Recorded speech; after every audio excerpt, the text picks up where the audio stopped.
Hello again, everybody, and welcome back to a very special Father's Day edition of Podfluxxx, episode number 11.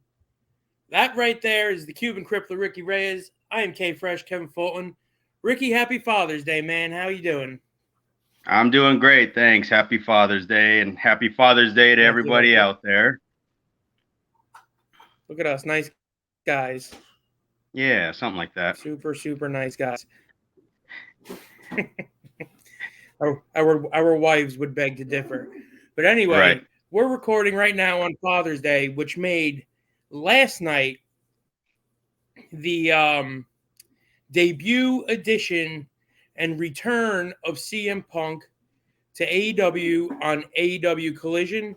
Ricky, how much of this show did you watch, or how much of it did you see in 2-minute increments on Twitter?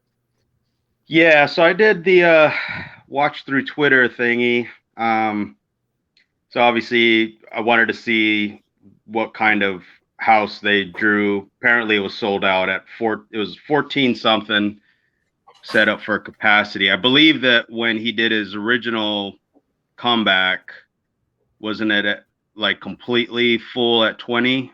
I think it was 20,000. Yeah, I believe so. Yeah, I saw the setup layout. It was a little bit different, but not much. I mean, still, United Center is a big place to fill. And then I heard that he had never wrestled in the United Center until last night. Well, I guess because WWE always ran the Rosemont. They ran the Rosemont. I don't know what they call it anymore, but it was always the Rosemont Horizon. Right. Yeah, but like somebody posted something about he never wrestled there yet, and I just thought that was crazy. Like, I would have thought that WWE would have ran that more often, but maybe for like a pay-per-view or something. But they weren't going to fill the United Center for a Raw or something like that. When that's true. Yeah, I guess when TV's been in a dip for like 20 years. Yeah, but yeah. So I wanted to see that, and like I knew he'd open the show, so we did the whole wait in the dark for a few seconds, and then cue the music. It was cool. I thought it was good. I liked the little promo he did to start. I'm glad he didn't drag that shit out to like a 18-minute wine fest. But also love the reaction, and that was another thing I was waiting for, was how they were going to do him and Joe, and they did it pretty perfect, or at least how I would have did it. With Joe pretty fired up, and then Punk cursing at him from across the ring, and then just whooping his ass. So did you watch you watched the entire promo? Yes, I did. Yeah. Okay. Mm-hmm. Yeah. So what was your take on the belt in the bag, and that whole deal there, where he kind of alluded to the fact that he was still the world champion, but he didn't really make it a bone of contention, or a point of contention? That was what I wanted to ask, was did he come out with the belt when they wrestled later? He did not come out with it when they wrestled later. Okay. He also, the shoes that were around his neck were also not the ones that were on his feet. Right. So it was more of a prop deal than right. But I mean the bag and everything, that was I don't know. That was another thing I wanted to bring up, was what did they leave us with for next week? Did they run any angles? That's what I didn't see. Did they run something to set something up for us to tune in next week to find out? I don't think they did, right? Not really. The thing that, I guess we're not going to break this whole thing down segment by segment, minute by minute. But what they didn't really run any angles. Okay. But they ran a very perfect, this is what a wrestling TV show should look like TV show. No, and that's fine. Which is great, because I think that's what it needed to be. Absolutely. So, I think that, without getting into angles or setting something up for next week, that they just wanted to introduce, basically, this is different. Right. this is how it's supposed to be done. Yes. Adults are all working here, Mm-hmm. and someone's telling somebody else what to do, and then they're going out and doing it correctly. um, so I like that it had a little bit of everything. I like that it had in 2 hours, it had 5 matches, and I think the main event went like 15 or went the longest, which is what it's supposed to do. Right. It had all top guys in it, which I was Mm-hmm. really happy to see BC Gold in there with Joe. It gave us a classic feel of, here's your top two stories that we're maybe moving forward with, I would imagine. Right. Questions now that maybe I had coming out of it is, where does MJF lay in all this? And I guess that'll be for the next weeks to come, I guess, uh, to address that, which was good. I like the fact that they kept it moving along. It seemed like on Twitter, like it was rapidly moving. Each segment was like next and then move and, so stuff that didn't need to linger didn't, which was great. Yeah, but overall, fantastic show from what I gathered, and it seemed like I know Mike Johnson was there. He said that backstage, everybody was really, really happy with things overall, and I know Mike really well. Granted, he's like an old school ROH guy, so that's what he liked, that's what he wanted. But that's what a lot of us like and still want, that are now at the point where we're calling the shots now. So also heard like Chris Hero was working as a backstage agent or something for the night, which I always thought when he left WWE in that role that AEW would have immediately picked him up, which they should have. The other problem with Delirious that, also, by the way. I just wanted to mention that. yeah, I heard he just got the job at Impact though. One day somebody will see his work again, but I did like that they had all, it was a build. It was a nice build of a show. It was what it needed to be, I thought. I completely agree. I really liked, we didn't get a Will Hobbs match. We didn't need a Will Hobbs match. We got a pretty good Will Hobbs promo where he was just like, saying that he's going to be the future of this show, of this company, whatever, and stuff like that. And then they did the same thing. They did a nice treatment for Ricky Starks. Good. Like Yes. it was like what you would think a wrestling television show needs to be. It felt so old school, but with fresh talent and a fresh look. And Kevin Kelly and Nigel McGuinness were absolutely lights out, 100% the way to go. Yeah, I think a lot of the guys and girls are going to look at this as a nice little reset for them. Hopefully, like a Starks and a Hobbs. Hopefully Wardlow. I didn't like obviously the dinosaur thing. I thought that's stupid. I'm not a fan of beating Wardlow. They beat at Wardlow all. too much. I mean, I feel like this guy, after that MJF thing, man, if you didn't put a rocket up his ass, I don't know when you're going to do it. They missed the boat on that one, but I mean, maybe this is a way to get the TV belt off him and to get him doing something else. That's how I looked at it. At first I was pissed. I was like, why would you do that? Then I thought, okay, maybe they got to free him up to get him in there with the main event guys. I was pissed that they beat him. Yeah. I thought the way they beat him though was, I mean, it had its weaknesses there and in that part of the match, but I thought the way that they beat him gave him a legitimate gripe, which at least is a good thing. I was kind of looking at this hoping that maybe they're going to give Wardlow a little time to kind of reset or rehab his character. Yes. You know what I mean? Because they've done a lot of, since the MJF thing, yeah, they've done a lot of terrible shit with Wardlow. Yeah. And if they can make him go away just for a little bit and bring him back, hopefully we can forget, the Wardlow versus 25 security guys. Yeah. And then Wardlow losing to Joe cutting his hair off, Wardlow having to be saved by Darby Allin, a guy a third of his size, getting the belt back, losing it, getting it back, losing it to the dinosaur. It's just, it's been awful for Wardlow. But with that said, I actually thought they had a pretty good match. I don't know. Did you watch any of the match? I did not see the match. Not at all. No. All right. It wasn't Randy Savage and Ricky Steamboat at WrestleMania 3. Right. But they had a pretty good big guy match. They kept the pace moving. It was exciting.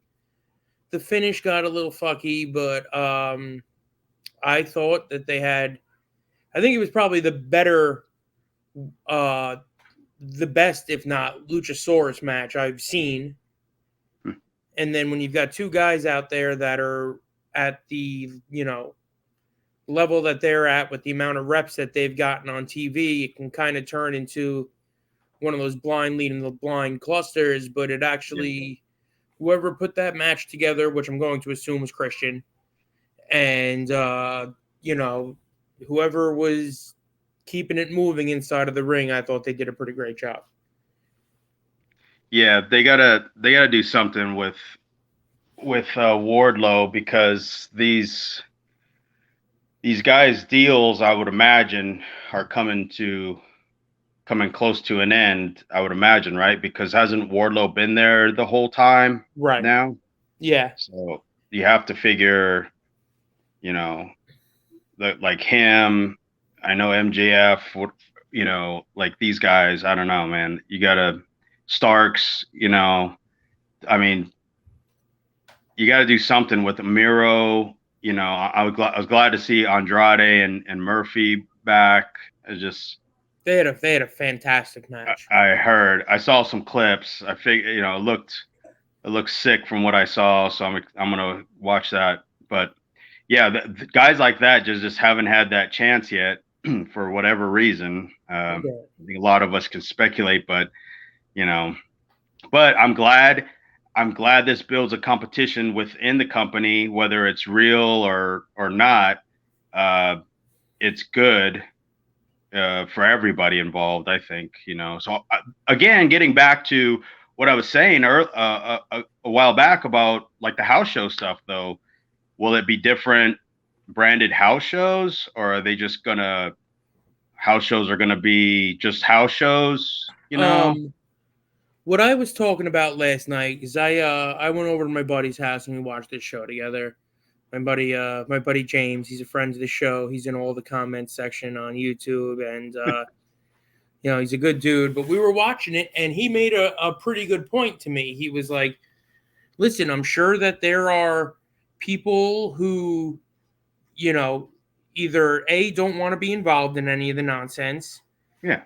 B, are involved but don't really care, and those kind of people will be able to go back and forth from each show, house show, pay-per-view, whatever, right? Because it's got nothing to do with them. And then the ones that have got a problem with it just won't. So it's not really like a brand split or a brand extension. It's kind of like these four guys are going to stay over here, these four guys are going to stay over there, and everybody else can do whatever the fuck they want.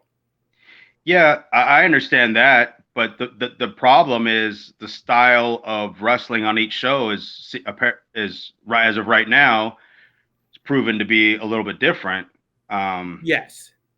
So there's also how things are done on each show, because of the structure is going to be different on both shows. I feel like Dynamite's more like almost like looks chaotic, and kind of like more you have more freedom, like yeah go do that. And then on this show it might be more, well, let's save that, you got to pull that back, right? So it's going to be different, and I 100% agree with that. But at some point, you can also well, I'd rather just do this way, Yeah, and well, that is to another point that I was making, was that there's got to be a keeper of the tolls here, yes, right? Just because there's 40 people who don't want to get caught up in this and they can go back and forth, doesn't mean they should be allowed to. correct, yeah, You've got to really determine or be uh discriminate with who you let cross your border here, right? You're right, trying to have a more serious show on Saturday night. exactly, Maybe you don't let Orange Cassidy. You know right, what I mean? You don't bring over the librarians, or I don't even know if they're still a thing, but like, oh no, that's right, leave the bait. Anyway, that's not the point. The point is you've got to be more selective with who you put on Saturday than you do with who you put on Wednesday, because Wednesday is what it is and it is what it was, so it's going to be what it is. Saturday is something new that if they're more selective with, they can have an actual serious competitive sports based wrestling product, and you can't do that by doing Gaga and haha. but that's what I'm saying Right. about your house shows has to be a reflection of what you're doing on television. Um, so putting the two brands together, you might have it's gonna end up being real schizo where one match might have a dinosaur and a guy with hands in his pockets, and then the very next match on the house show is gonna have FTR punching Jay White in the face. It's like Yeah, but one was doing one thing 5 minutes ago. Now we're expected to believe that these guys legitimately hate each other when the other guys clearly were half-assing like any kind of a struggle at all. So that's more of what I mean about the house shows. right, but Ideally, you would have house shows for Collision and then house shows for Dynamite, and I would do like maybe two of each on a weekend, try to make it all the same loop, but you maybe a different crew or something for each. I don't know, but I don't know. I think as of right now, it looks like it's a very different show, and that will attract a different fan base in time. I think you're going to weed yeah, out the bullshitters and the Twitter nerds and everything, and send them packing to Wednesdays.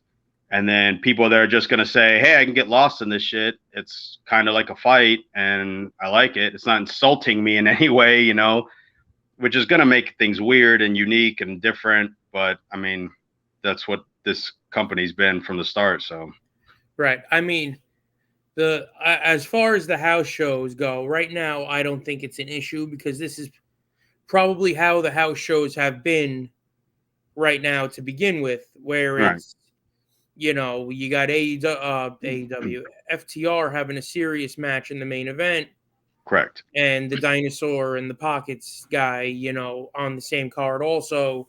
Yeah. So I think as we'll see when the ratings come out and if they continue to grow for Collision, if Right. there's any need to separate the two shows as far as your house shows go, because if that attracts a different audience, then you don't want that audience seeing the two sides cross.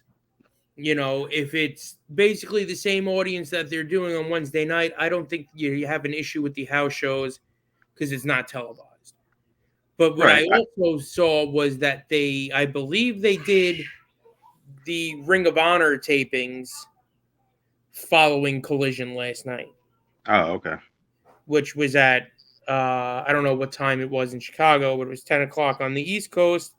Mm. And from what I am being told, that building looked like you said last week that there was going to be a bomb scare in the main event of the ROH tapings. Uh, yeah, I would.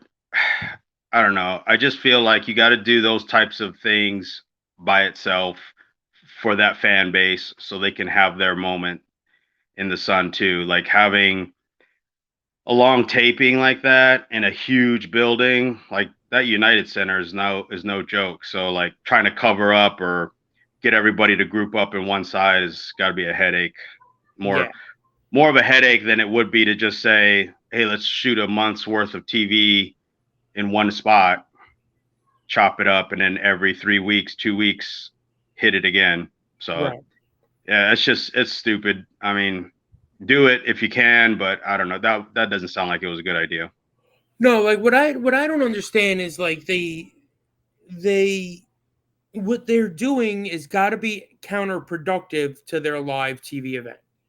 Yeah, And by that absolutely. I mean their show goes on the air at 8 o'clock.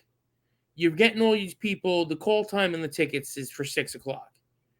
Right? So God Yeah, knows what you're burning them out with between 6 to 8, because you know that these guys, they're filming TV matches or whatever for another show. So they're not just going to go out there and sit in a headlock and, yeah, have a spot show match.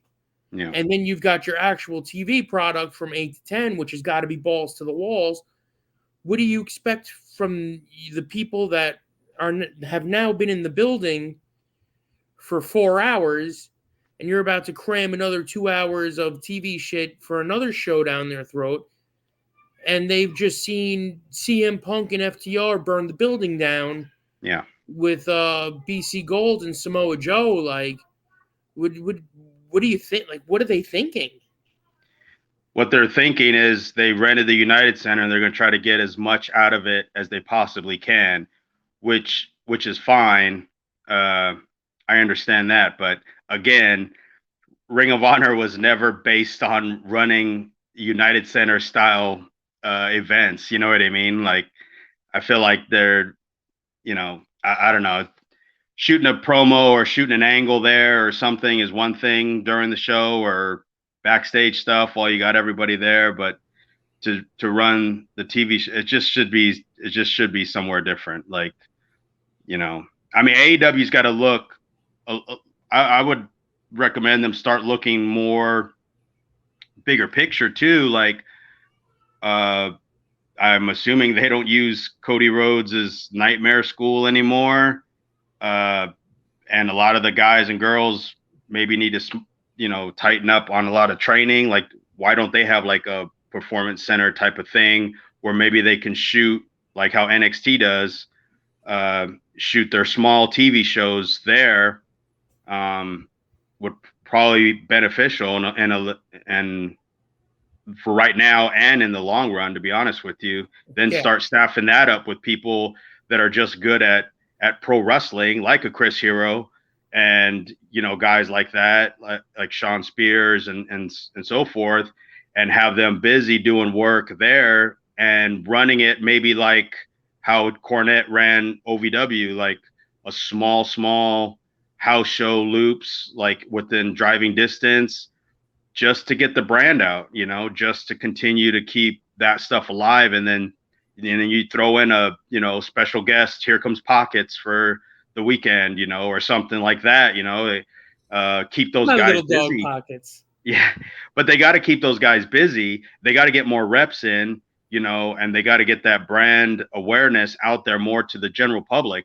Because like I said, once they started going on tour, that their audience that they were playing up to on Dynamite is few and far when it comes to running events around the world and trying to Right. fill up buildings for just TV tapings.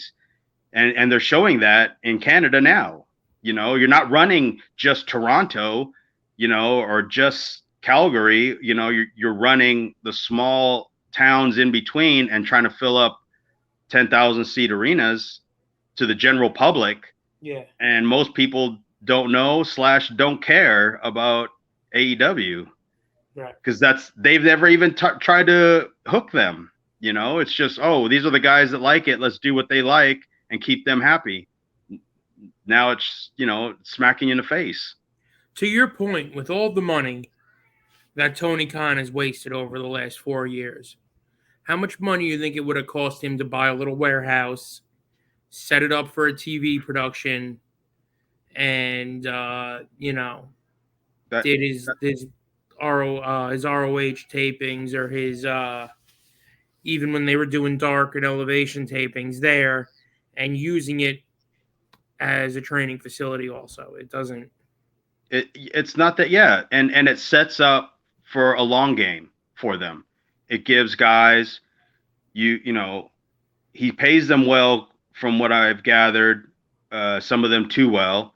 So for the guys that are getting overpaid and not used, why aren't they there training, you know, and teaching guys and getting new students, new athletes, new, you know, wrestlers that have unique looks or styles or whatever, and just having more to pick from than, hey, that's my friend from the indies, let's give him a shot type thing like that, you know. It just, yeah, it wouldn't be much. I mean, I look at places here in Texas where the weather's always, you know, nice to extremely hot, and it's easy to get in and get out of, you know, like San Antonio or something. And, you know, buildings are going to be cheaper because, you know, especially here, like there's places that there's little pockets of towns like Laredo and McAllen and Corpus and all these places, and there's not a whole lot going on. So why wouldn't you set something up like, oh, we'll just buy this big warehouse, purchase it, and set it up real cool inside with all the, you know, bells and whistles that they have and have access to, and then make it a gym, make it a, you know, couple of rings, and then you can break it down and set up bleachers all on one side, you know, shoot TV like that, and charge $10 for live Get in. tapings, you know. And that building will pay for itself. And yeah, and seriously, and then have training there and have, you know, this is the facility. I mean, Dustin Rhodes has a school up the street in Austin, you know, that's 45 minutes away. It looks like a smaller building, but how hard would it be to be like, hey, let's expand this, let's make it bigger, and let's set it. I mean, it's not that fucking hard. And, you know, teach the guys to pack the truck and drive it up to Houston and run a show there, you know. I mean, it's not that hard, really. Booker might not like that. Well, you know, I dig it, sucker. Hulk Hogan. Okay. Did you I wanted to talk a little bit about MJF and Adam Cole from Dynamite on Wednesday. Are you cool with that? Yeah. Did you see any of it? No, I saw that they had a promo, right? Or I guess the promo was the week before, and then we had talked about, you know, because they were doing the eliminator match. That's what it was. And we talked about what we thought that needed to be, and you were like, Adam Cole should catch like a quick one, a super quick one. That way it doesn't hurt to beat MJF too much, and then they can have the real match later. Right. Well, they went the complete opposite route. Okay. They went to a 30-minute time limit draw. Whoa. Yeah. I didn't know that. And let me inform you. Okay. So they get going, and I'm watching, and I'm like, all right, this is good. And I was like, all right, they're past like 5 minutes, so he's not going to catch a quick one here. So MJF, I guess, is just going to beat him. Right. And then they pass like 10 minutes, and they're doing everything. Everything. Anything they could think of that each one of them know, they're doing it. They're doing it. And I'm like, okay, this is the match they're having. So in my mind, I'm like, MJF has to win this, but they're probably not going to go any further. Right. Like, this is going to be Adam Cole's, even though it's a shot at a shot, this is going to be his shot for now. And they keep going and keep going. And this one's selling this. They're, you know, each selling a body part is injured. They're on the apron, tombstones, killing each other. Ugh. Yeah. And then Adam Cole, finally, they MJF throws the referee takes a little bit of a baby bump. MJF throws the belt to Adam Cole and then does the Eddie Guerrero. But the referee never gets back up. So MJF is like, what the fuck? And he stands up to get the referee. And then Adam Cole clocks him with the belt, hits him with the knee, Right. hits the Panama Sunrise. The referee gets the shit out of his eyes, comes over 1, 2, bell. Bell rings. They never counted down 10 minutes gone, 20 minutes left, or anything like that. So everybody is like, what the fuck? And looking around. It was pretty brilliant, right? Mm. And then Adam Cole is like devastated. He climbs out of the ring, grabs the microphone, climbs back in, crawls right up into MJF's face, and is like, 5 more minutes. And MJF like looks at him for a minute and then grabs his belt and crawls out of the ring backwards and fucking takes off. Nice. So it was pretty good. Like for the style of the match that it was, I thought they did everything, dude. Like they literally did everything. But it wasn't preposterous. You know what I mean? Yeah, okay, but that's the thing is now what do we lay money down to actually see them do now if we saw them do everything? Well, no, now it's got to be, this can't happen again for a year. There's going to be no story here going forward. That's it. It's done. They can't do it again because then they got to go an hour, right? Right. They've already done everything with little to no storyline behind it.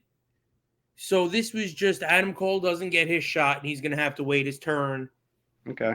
Until next time. Because if that's the only way that having the match that they had can then make sense going forward. Okay. It's got to be next summer. It can't. If they're rubbed up against each other this week on TV, then everything they did last week was stupid. Well, we'll see. Because what else do they have for MJF now? And like, who else is heated up for MJF? Nobody, but Adam Cole wasn't even heated up for MJF. He did the lackluster bullshit with Chris Jericho and then decided he was gonna, holler at MJF. I don't know. It was they've got nobody except for they got Punk carrying around the old belt in a red velour bag. But that's what I mean. Like, like, what do you do now after you saw so much from those guys? At least they left it with questions. Right. That's good. Doing all that stuff on free TV just doesn't make sense. It doesn't make sense because, AEW is not like WWE where they don't appreciate and rely on that pay-per-view money. Right. So you would think that's hurting your pay-per-view business doing a match like that with, so many crazy false finishes. How do you top that? When do you top that? And any of that stuff. No, I'm sorry. I was there. Yeah. I don't know. Like it doesn't make sense because you can't do whatever they do next for MJF. It's got to be storyline driven. You know what I mean? There's got to be an angle for it, an angle behind it. It can't just be another rando match that goes 30 minutes on TV for free. Now they need an angle. Yeah, I know. Like he's the heavyweight champion of the world. Everything has to be right. You've seen on wrestling TV before where the heavyweight champion of the world will have like a cold match with whoever the fuck, and they'll have a good little match, and then you don't see that like that that has happened, but I mean, like, for MJF now to exhibit so much in a match of no consequence now, Right.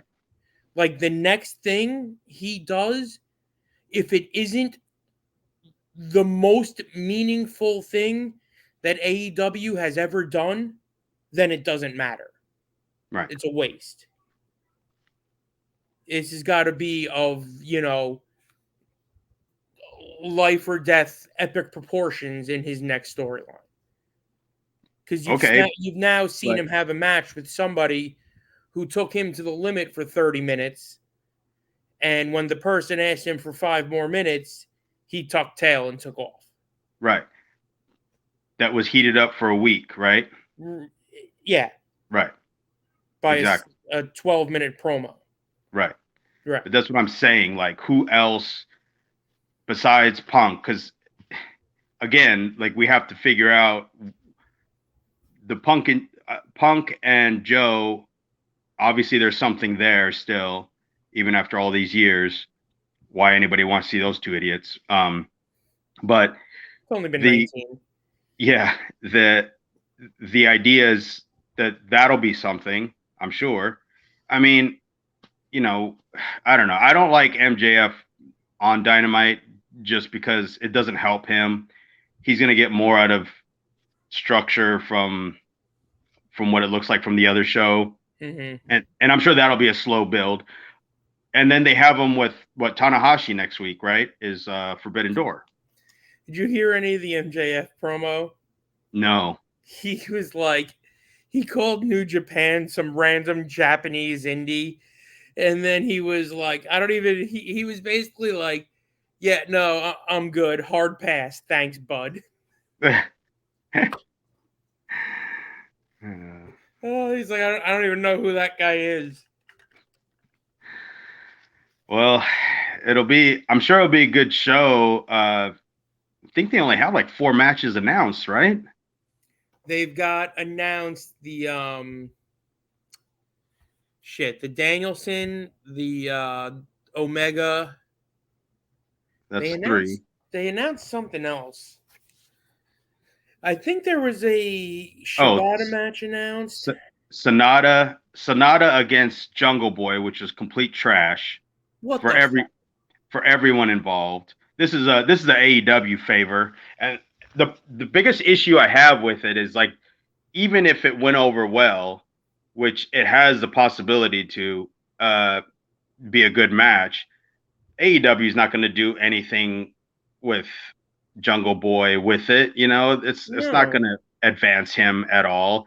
And I don't know, like, New Japan should have stepped in and been like, yeah, maybe somebody who's not a boy and looks like one and whines like one. Right. Let's get somebody, even if you had like Christian and Sonata, like, would have been like a cool match, like a generational, match to have or something. But somebody who is going to help New Japan get over their brand new IWGP World Heavyweight Champion, who they're already putting in a sink or swim position to begin with. That's what I'm saying. Like, this was a help AEW more than it was a New Japan. And I mean, I'm a big Sonata mark, but he's, there's only so much he's going to be able to get out of this. I don't know. It doesn't make any sense. How does Gato not be like, no, right? That's my money. That's our money right there. That's our entire investment. Right. And your offer is Jungle Boy. Right. Like, if I were him, there wouldn't be enough bags of dicks out there for me to present to Tony Khan and say, here, eat all of these bags of dicks. Right. It was announced, and I swear to God, I thought it was a joke. I thought it was a rib too. I thought I saw it on the future Dave Meltzer parody account, and I was like, no, that's a real fucking thing. I was hoping that the handle said AEW botches, but it was real life. But yeah, that irks me in a big way, because I was actually looking forward to the show. It will still be good, but I don't know. So this type of show is for the smart marks. Like this is all it is. It's a throwaway pay-per-view that sets nobody up for anything special unless they run angles off these dream matches. The dream matches are only for that audience and that audience only, because the casual fan don't know, don't care, don't want to know any of those other guys. You know, but the smart fans don't like Jungle Boy either. But no, I'm saying the show in general. I'm speaking about is a complete. I'm sorry, I can't get past the Jungle Boy. No, I know it's fucking annoying, but that's what I'm saying. It's like this is a complete a favor to AEW. Like I don't know. It's just the whole show. The idea of the show is, I feel like, almost a waste. Because if it's not going to do your business, it's not going to advance your business anymore. Why run another pay-per-view? You know, when you still have, again, going back to the MJF thing, like he has nothing going on. So now he has to step away from that for another week just to deal with a Tanahashi issue that's not going to advance. MJF ain't coming to the G1, so what's the point? What does it do for anybody here? Brian might do a Wrestle Kingdom, so I could see the Okada match having some sort of legs on it. But yeah, I mean, why? The Tanahashi match is just going to be another guy taking MJF to his limits, right? And that does nothing for MJF. It does nothing for MJF. Tanahashi's probably more concerned about where he's eating after and sightseeing. So no one's really going to care, unless you do business with the Bullet Club angles, like Bullet Club Gold with the new guys. Yeah. Something that's going to advance somebody somewhere, but they're probably not. So what's the point? Right. And then just one last thing from Dynamite, I have to ask you if you saw. Did you see all the nonsense at the end of the BCC versus the Elite Trios match? No. Okay, well, first of all, they had the Anarchy in the Asylum match, right? Which would make you... that was on the pay-per-view when they fought through the crowd and the guitar player was in blackface and... okay, that thing. Okay. So now you would think that was, okay, this story is over because we just had this giant 10-man blow-off and the exploding sneaker and all that stuff. Right. Right. Tony Khan, again, hold my beer. So they have this trios match where it's Adam Page and the Bucks on Wednesday night against Moxley, Claudio, and Yuta.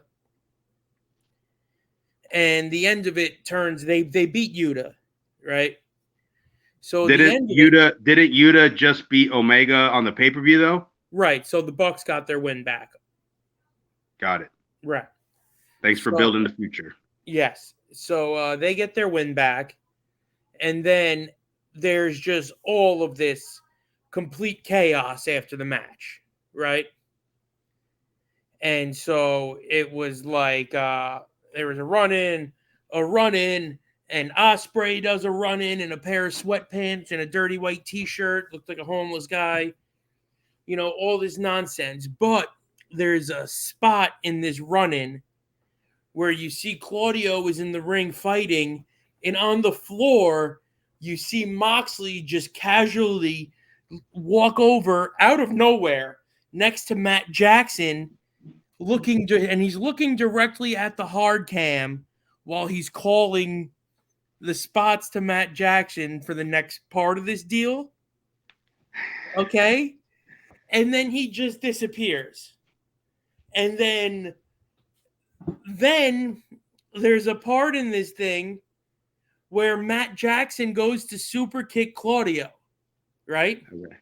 But Claudio catches it. But Matt Jackson, his leg anyway. Of course he does. On the kick that Claudio caught. And I feel like I'm the only person in the country who caught that, because everybody else is all busy talking about the Moxley call and the spot thing, and all the AEW nerds are like, well, we all know what it is. It's okay if we see them talking. This is just. Was it a malfunction, exploding foot? Maybe. I don't know, but Was dude, the it smack was. the trigger and then it didn't go off? Maybe like little smoke came out of his laces. Yeah. Like And then the Claudio was like, "Whoa, like the lucked out on barbed that one." wire exploding death match. Yeah. Oh god. But I just like what's the reason why I bring this up is you have that big blow off match at the pay-per-view. Or what would have been a blow off match in any other generation or promotion in professional wrestling. Why do you bring it back 2 weeks later on TV? Because they don't know what they're doing, first off.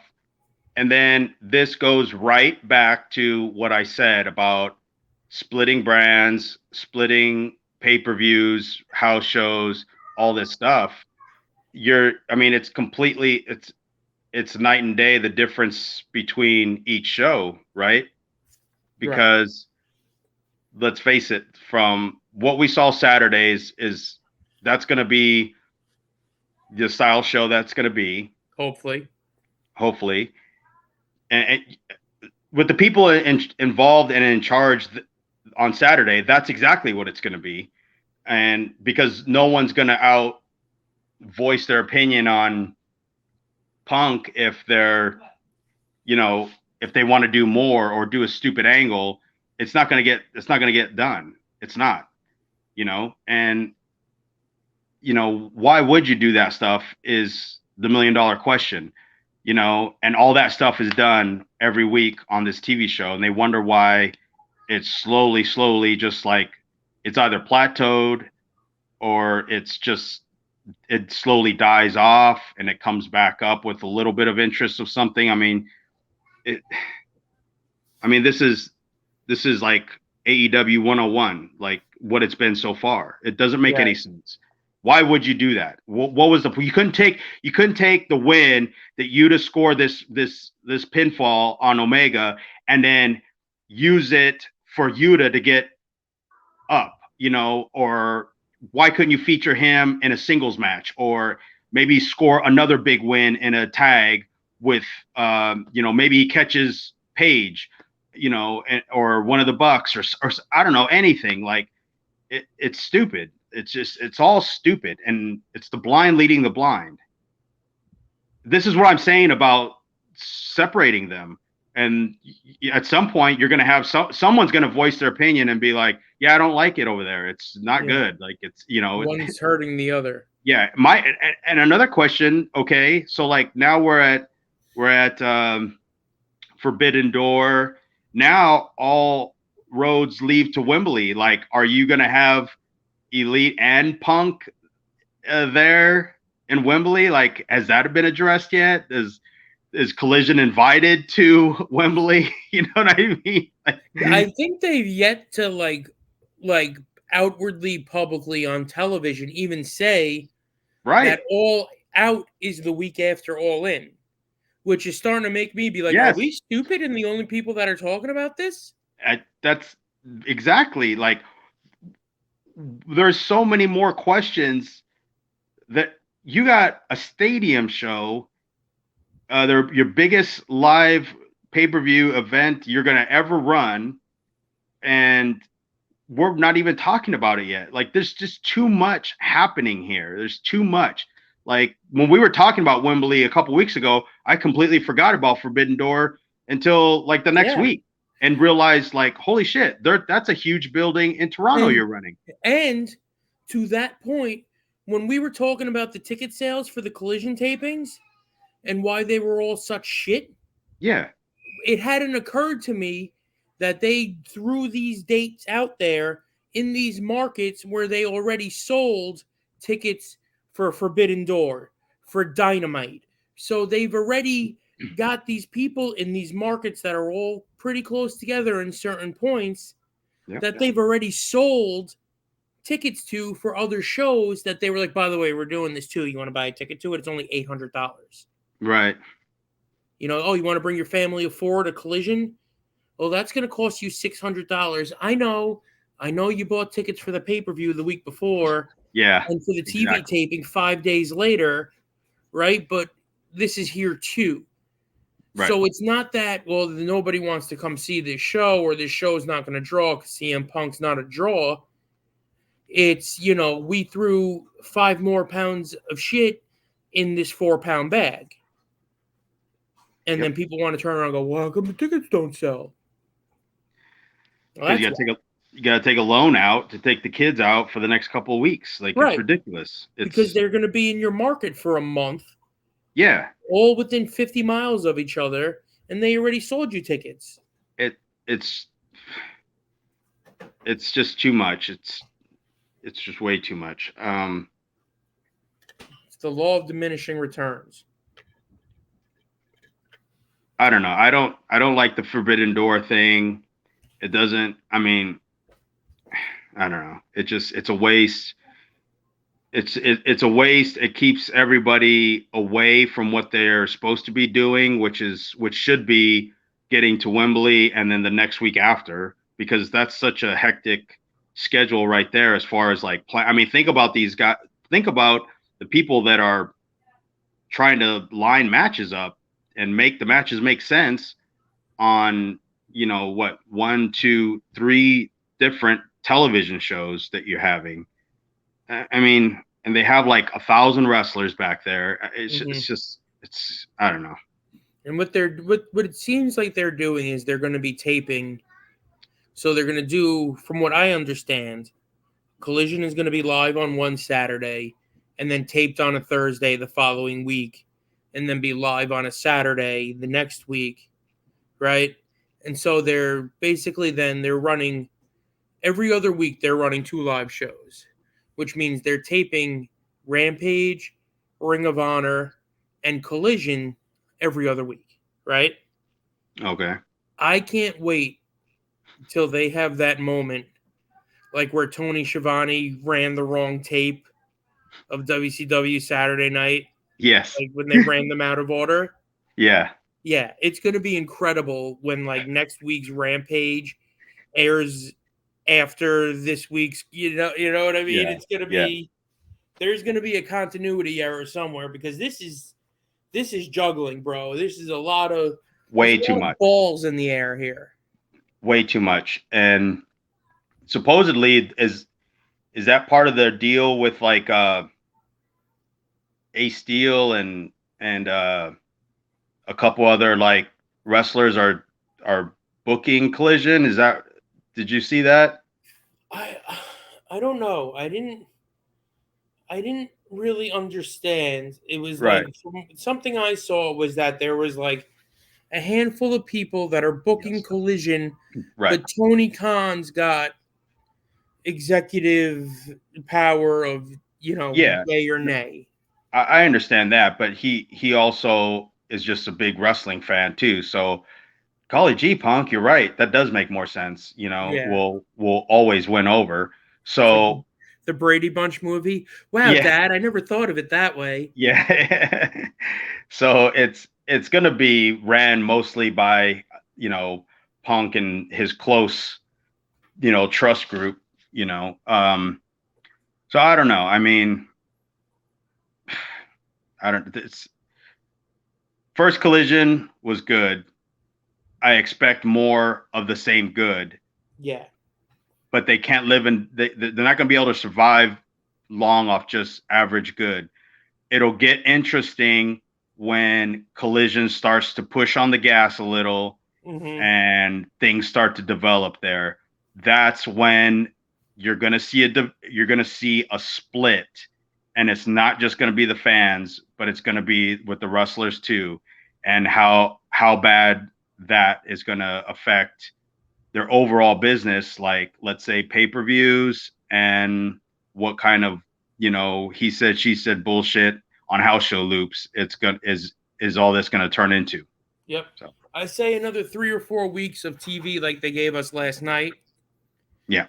Kind of establish who everybody is and where they are on this show. Because we didn't see Thunder Rosa, right? Right. We didn't see Miro. Right. No, we saw Miro. Oh, okay. Miro had Tony Nese. Tony Nese, yeah. Okay. But I mean, like, you know, these guys and girls are getting reintroduced like again, and Right. like and then what's Wardlow to do, and it, is he a guy that it's going to come down to splitting it, whether they like it or not, because I couldn't imagine, what is Punk telling Wardlow? Hey man, I got some cool plans, blah blah blah. Now does Dynamite and Collision, do they continue to advance storylines on that day as well? Like, they can't. But that's what I'm saying. So now you're talking about two completely different shows, different layouts, different storylines, different character developments. You're not gonna, okay, Wardlow's a fucking joke on Wednesday night, but he's this killer on Saturdays. It's not gonna work that way. It's not gonna work that way. It's a weekend warrior. Yeah, exactly. That's what it's gonna look like, right? And it's stupid. Like, what's the point in taping? So you mean to tell me every other week is a Thursday taping for Saturday? That's what it looked like. Let me pull up real quick. You vamp. Why not just run every Saturday? What does Thursday do? Like, what would be the point in that? Right. Is it going to be in a smaller venue? Is it? I mean, I don't get it. There's so many like things happening here. It's like drinking water through a fire hydrant or some shit. Like, yeah. So listen. So it's where are we? Saturday the 17th was Collision at the United Center. Next Saturday is Collision at the Scotiabank Arena in Toronto, right? Because that's the night before Forbidden Door. At the same building.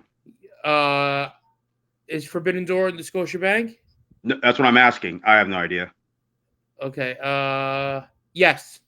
Okay. Same building. Okay. Thursday, June 29th. Collision at the First Ontario Center in Hamilton, Ontario. July, we're in July now. Saturday, July 8th, Collision in Regina. And then Saturday, July 15th, Collision in Calgary. Saturday, July. Okay, so right now it looks like just the Thursday after Forbidden Door is the only taped episode. Because Forbidden Door is a Saturday or a Sunday? Forbidden Door is a Sunday.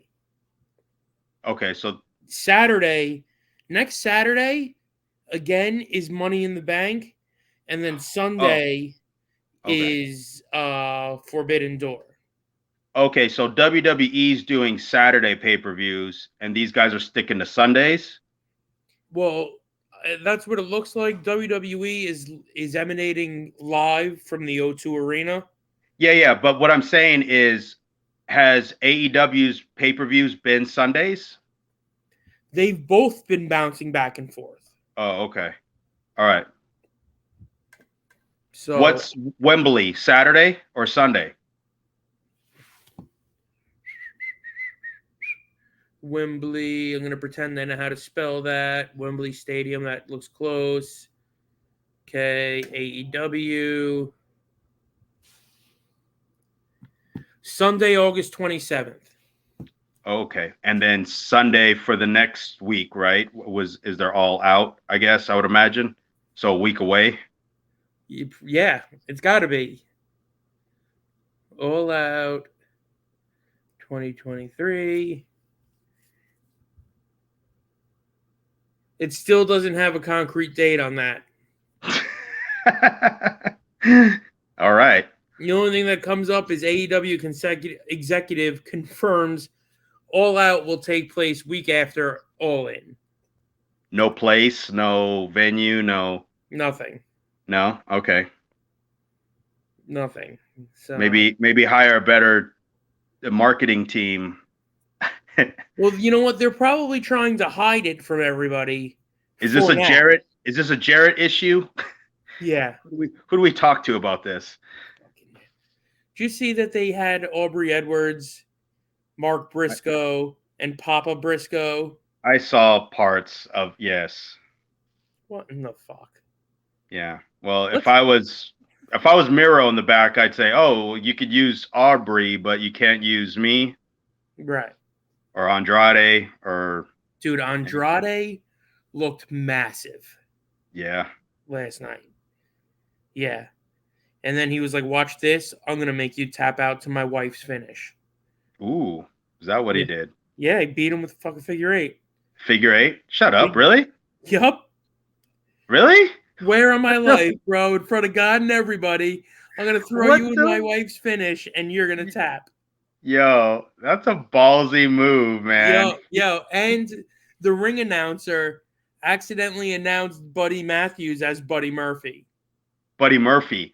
Yeah. Oh, so that was real. Somebody wrote on Twitter, like, they showed him in the ring, and then they said, did they just announce him as, and I thought that was like a joke. Oh, nope, man. Nope. Actuals.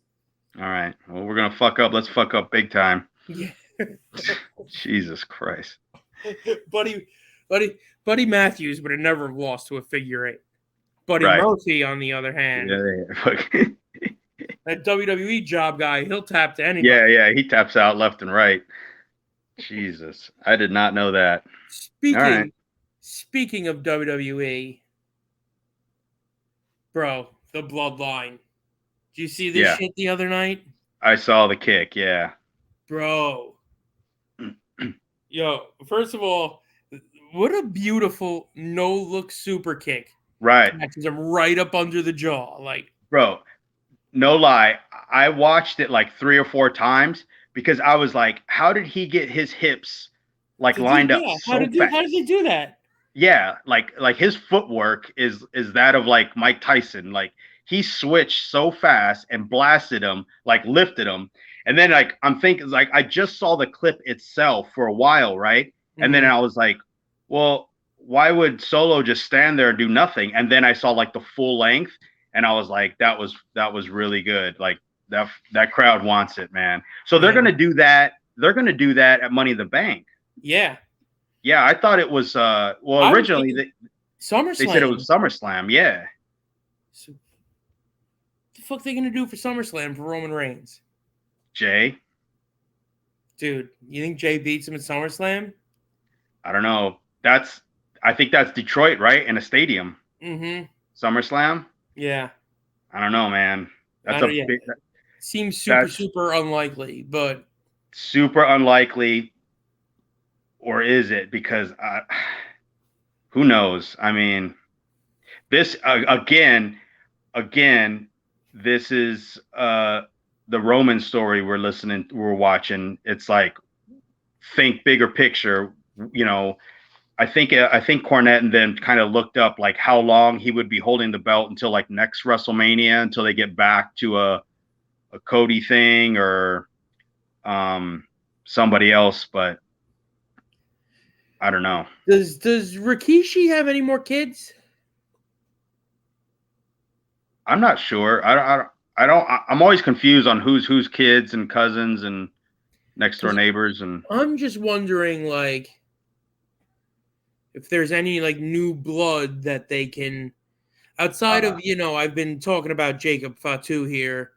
Fatu, man, love to see him in there, but like, yeah, I'm wondering if there's anybody else that they can kind of transplant into this, like as Roman's replacement, you know, like, because now Roman's to the point where like Jimmy and Jay are mad at him, right? Yeah, he's slowly getting outnumbered here. Yeah, because in my mind, like, there's all this stuff that is going on, but there's also the element of, can he really trust Solo?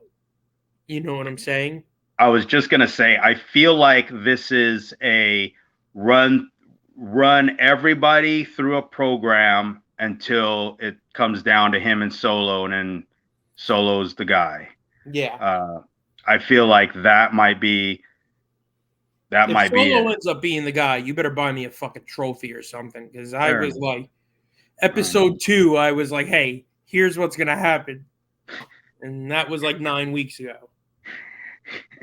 I feel like it is because if they took it off him now, what do you do? What do you do with Solo then? Right. He's the leftover. He's the nugget, and I just feel like it's gonna come down. It's gonna come down. Something is gonna happen in the Jay match that's gonna take that shoulder bump to the next level with Solo. Right. I would imagine that would be it, and then maybe we do something at the Rumble, and then it's WrestleMania with Solo. Mm-hmm. Could be. Does he win the Rumble? Like, they have enough time, and Roman is so hot that everything he touches turns to gold. Do they do something with him and Jay at SummerSlam, and then he kills Jay, kills Jimmy at Survivor Series, and then turns, and then there has to be another shoulder bump incident with Solo towards the end of this in the next few months that heats him up, and then we get him going for Mania. I don't know what it is, but they'll figure something out. Yeah. Because there is the heat. I mean, I was just gonna say, have they done anything to Solo? But then they laid him out after, so he has beef with them too. So okay, so we do the tag. Yeah, I don't know. The Money in the Bank, of course, we'll figure all that out with it. But leading into SummerSlam will be pretty interesting. I don't think they put it on. They don't put it on Jay. It's got to be Solo at this point. It has to be. Technically, they could put one on every one of Jimmy, Jay, and Solo. They could all grab a belt. Fuck it. Because they gave Roman a new belt, but he's still carrying around the other two. That's what cracked me up, was Heyman still carrying the heavy artillery, and yeah, it's a rib on Heyman. He's here. And then I looked at Roman and I was like, oh shit, he's got the belt. He's got the new one. Like, he's just making him carry it all. It's like Owen Hart with the Slammies. Like, yes. In hindsight, now I really wish they would have let them win the tag titles. Oh yeah, and then have Heyman blown up. 4 belts. Yeah, have Heyman all blown up in the corner, more so than usual.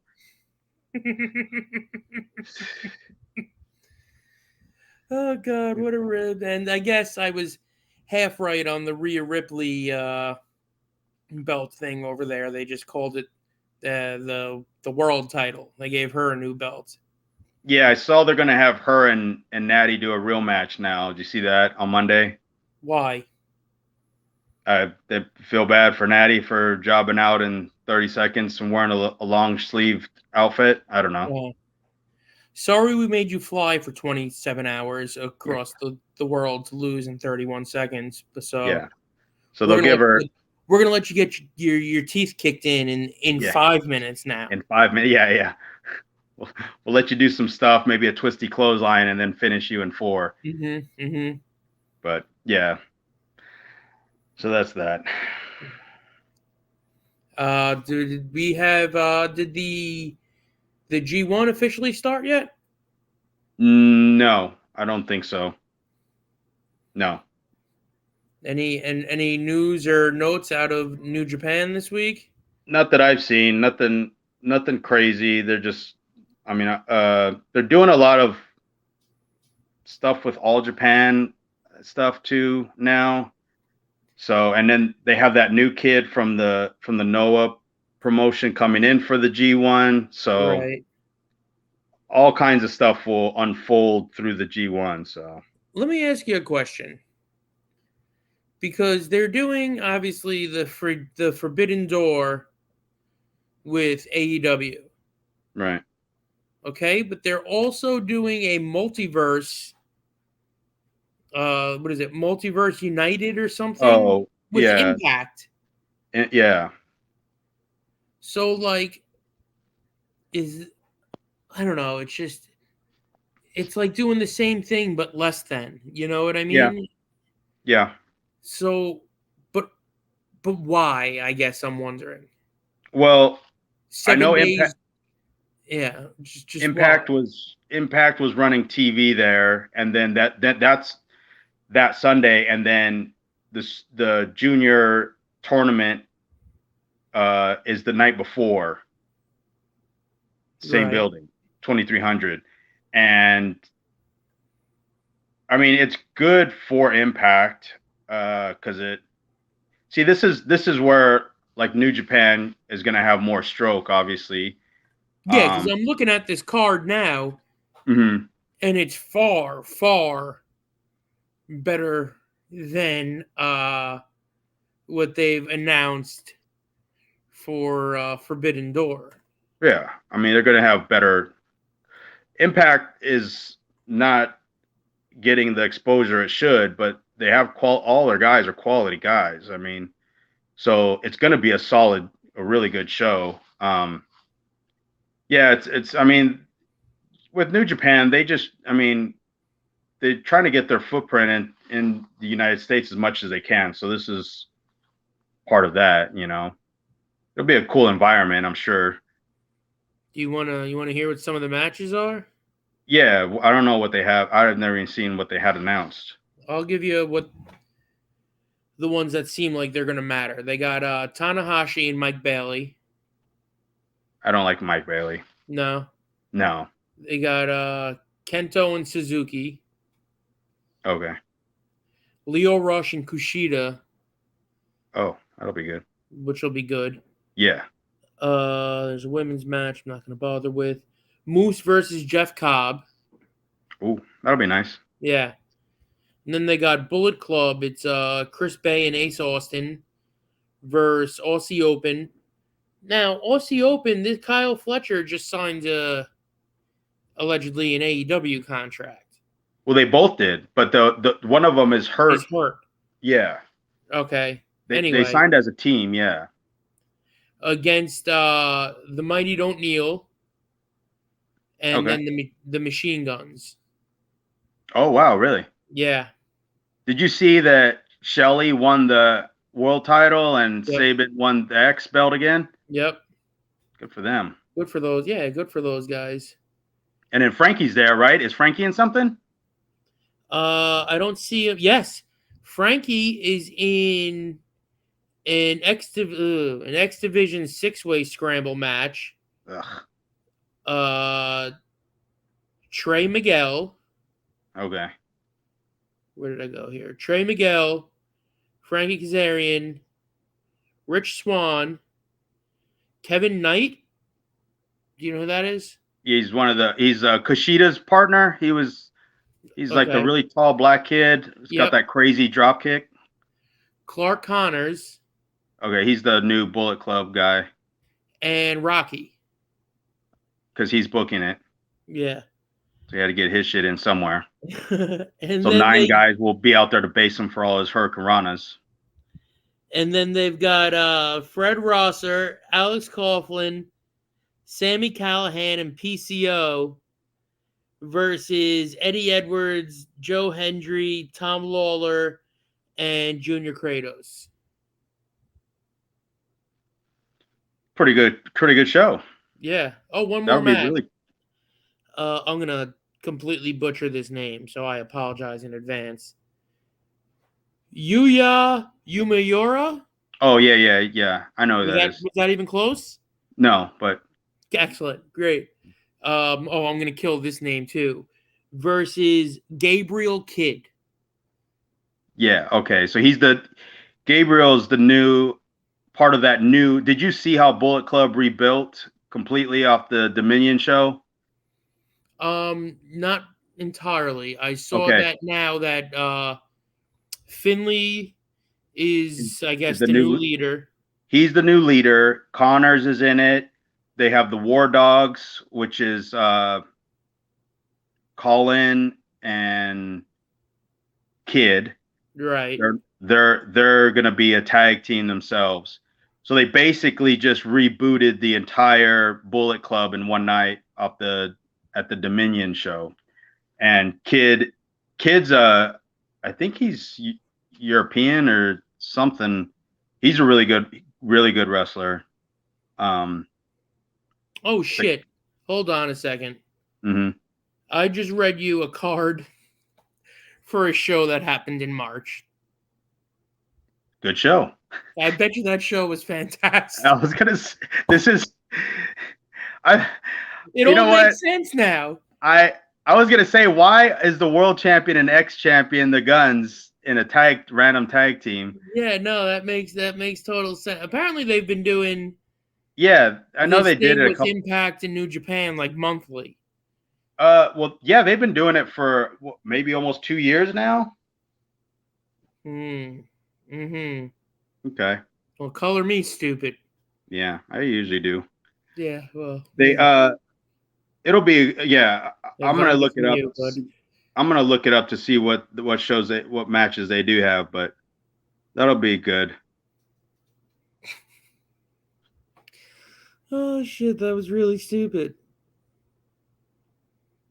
Well, never claimed to be a genius, right? Nope.